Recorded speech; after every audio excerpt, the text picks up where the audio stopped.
السلام علیکم۔ قرآن و حدیث یوٹیوب چینل کے معزز ناظرین، آج سے ہم نماز سیریز شروع کر رہے ہیں جس میں ہم نماز کے فرائض سے آغاز کر رہے ہیں۔ نماز کے فرائض کو بھی ہم نے 2 حصوں میں بانٹ دیا ہے، نماز کی شرائط اور نماز کے ارکان۔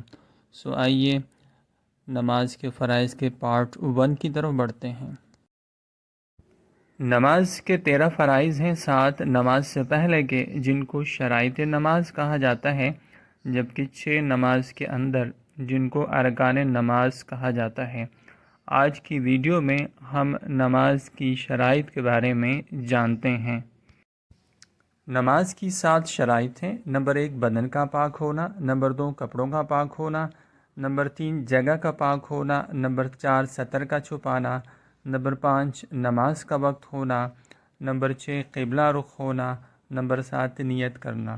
یاد رہے کہ مرد کا سطر ناف سے لے کر گھٹنوں تک ہے، جبکہ مستورات کا یعنی خواتین کا، عورتوں کا سطر پورا جسم ہے، جس میں چہرے اور ہتھیلی کو ظاہر کرنے کی نماز کے دوران اجازت ہے۔ دین اور دین کی معلومات کو دوسروں تک پہنچانے کے لیے ہمارا ساتھ دیں۔ قرآن و حدیث کے یوٹیوب چینل کو سبسکرائب کریں، اس ویڈیو کو لائک اور شیئر کریں۔ جزاکم اللہ۔